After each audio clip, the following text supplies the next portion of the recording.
Hi guys, today we'll be taking a look at Slip Angle's bass shaker with tactile transducers, which help in giving an additional level of immersion on your sim racing rig to further enhance your racing experience. Details are in the description below, including purchasing links. So I'll be showing you what's involved in setting up this on your racing rig, together with the customizations in the app, and I'll be testing it out, highlighting any pros and cons to give you a better idea if it's worth getting or not. But before I begin, if you're new to your channel, hope you can support me by subscribing and hitting the bell icon to get notified of my next release. And if you have any questions, drop them in the comment section below. Let's begin by unboxing the packaging and seeing what you get inside. First up is the bass shaker amp box. Inside you get some instructions, the amp, and a USB-A to USB-A cable. Next we have a 2-pin power cable, a package containing some banana plugs, some speaker cable, a box containing a selection of fixtures, some instructions for the mount kit, foam casing containing 4 vibration isolator spring mounts and 2 spare springs, a box containing 4 side mounting brackets, and finally 4 tactile transducers. Taking a closer look at the amp, which has an integrated sound card. It has 6 channels, with each channel providing a control knob at the front, providing 50 watts output per channel and providing a total max output of 300 watts. At the back there's a USB-A input where the other end connects to your PC, 6 connection points for attaching the speaker wire to each of the tactile transducers, an AC selector, power input and a power switch. Build quality wise, it feels pretty good, but worth noting when choosing this or the 4-channel system, the 4-channel amp is more than adequate, but I chose a 6-channel system to give a bit more flexibility if I wanted to expand the system further. The package comes with 4 spring-style vibration isolators that are installed in each corner of your rig, and this lets the rig move freely and helps to confine the vibration to the rig, with it capable of supporting 250 kilograms, with each one having a solid build quality. There's 3 pairs of springs that go inside the isolators. The blue springs are the softest and these go at the front. The brown springs are medium firm and these go at the back. And finally the grey springs are extra and these are the firmest ones. The tactile transducers are what provide the feedback, with them sitting above the vibration isolators. There's spring-loaded connection points at one side where you'd use the speaker cable provided to connect each tactile transducer to the amp. Assembly of the corner mounts is quite straightforward. Begin by removing the bolt at the top of the vibration isolator, then place the bolt through the mount and attach the top of the vibration isolator to the mount, putting the nuts and metal cap in the same order you removed it. You can then attach the tactile transducers onto the mounts with 4 screws, 1 in each corner, and then you're ready to attach to your rig. Onto attaching the mounts onto each corner of the rig, and it's worth noting that if you have your monitor attached directly to your rig, you'd want to remove it and have it on a separate mount, which is what I've done with my setup. My rig is from Next Level Racing. This is the GT Elite, and my monitor is the LG 48 GQ900 OLED gaming monitor.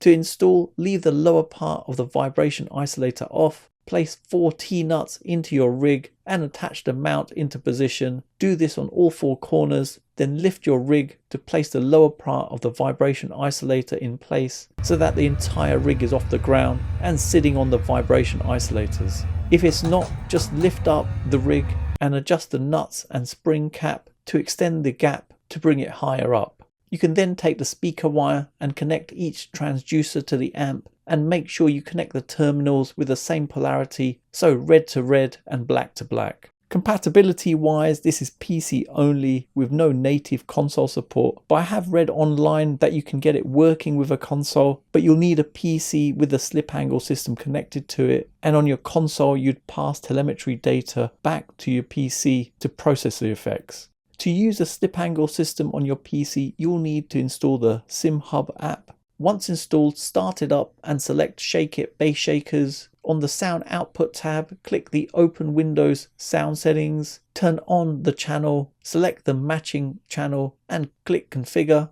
As this is a 6-channel amp, select 7.1 surround, select Next. In Customize your configuration, select Rear Pair under Optional Speakers, click Next. and in select full range speakers, ensure front left and right together with surround speakers is ticked. Click next, then finish. Back on the sound output, click add your first bass shaker sound output. Select your sound card, which in my case is the speaker's USB sound device, and click OK. You can see the amp under speakers 3 USB sound device. Select custom channel map, and in here the channels represent each transducers. So channels 1 and 2 are for the front channels and channels 5 and 6 being for the rear, and you're able to test each one out and reassign the position. When you press test now, you'll feel the vibration coming through the corner of the frame, so just reassign accordingly if needed.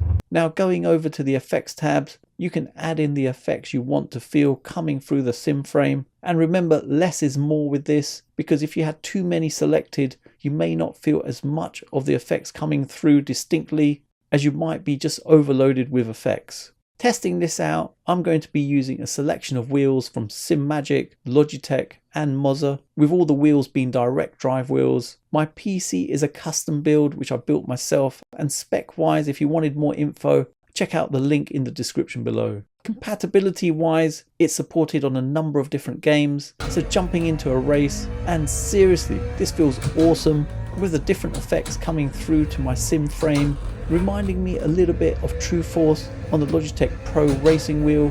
Having the tactile transducers in each corner of your sim racing frame paired with the 6-channel amplifier introduces a much more immersive layer to the experience, bridging the gap between force feedback from a wheel and full body feedback. Each transducer independently channels vibrations corresponding to distinct in-game physics, so for example road texture, engine RPM, tyre slip, creating more of a multi-dimensional sensation that actually places you even closer in the sim racing experience. The level of immersion provided is really impressive, as you no longer just feel the sensations from your wheel, but you also feel sensations from the track beneath you. Using it with Logitech's G Pro racing wheel with True Force enabled, I was thinking, would it muffle the sensations? But no, it actually worked really well, enhancing the racing experience even more. Braking hard into corner triggers vibrations localized to the front of the chassis, reinforcing the shift in weight distribution, while acceleration sends pulses through the rear, mirroring the force of the vehicle pushing forward. Rough surfaces, curbs, and track irregularities become tactile events, providing a new level of immersion for the vehicle's dynamics. The sensation of climbing over rumble strips delivers an unmistakable chattering feedback, while high-speed aerodynamic effects translates into a faint hum that resonates through the frame. The system actually complements existing force feedback from a wheel by reinforcing crucial sensations without overwhelming them, with you being able to increase or decrease the level of feedback from the individual dials on the amplifier. How about Euro Truck Simulator 2 with the Mozza R12, TSW wheel, multifunction stalks, and Mozza's AB9 force feedback base used as an active shifter. This actually feels insane, with the vibrations of the truck coming through to the sim frame, feeling really impressive, going over rough surfaces, curbs, and any track irregularities, feeding back through the frame really well. Regardless of the wheel I used, the level of immersion from this system was really impressive, adding an excellent level of immersion beneath you, so really impressed with it. So in summary, the slip angle bass shaker system provides a pretty impressive experience when sim racing, adding an additional dimension to the whole racing experience, reminding me of True Force on the Logitech G Pro racing wheel, but with that it was mainly focused on the wheel, but with this the immersion is taken to the four corners of your rig, feeling really impressive. There's a lot of customizations available within the SimHub app, allowing you to customize what effects you'd see coming through, but remember not to select too many, as with this less is more. Price wise, I actually think it's quite competitively priced at $575 for the 4-channel bundle and $650 for the 6-channel bundle plus postage. You could in theory try to source the individual components yourself to build this, but with this you know this is a tried and tested system, so less messing around trying to source the different components, so really a one-stop shop. Negatives wise, it's a shame this isn't natively supported on a console, as you'll still need a PC to process the effects. but other than that, it actually works pretty well. I've not tested it with a console, but let me know if this is something you want me to test out and do a video on. If you're deciding on whether to go for a full motion simulator kit or this, I'd say it's not better than the full motion kit, but more of a cost-effective alternative to give you a more immersive racing experience. So if you're on a limited budget, I'd say it's definitely worth considering. So there you have it, you've come to the end of another video, and I hope it's helped anyone thinking of purchasing this. Details are in the description below, including purchasing links. And if you have any questions, then drop them in the comment section below. For those of you who've got to the end of this video, please leave a comment with Bass Shaker, as it's awesome to see who's got to the end of my video, and hopefully you guys enjoyed it. Follow me on all my socials, don't forget to hit the like button, subscribe to the channel, and turn on notifications to be notified of my next release. Thanks for viewing, and see you in the next one.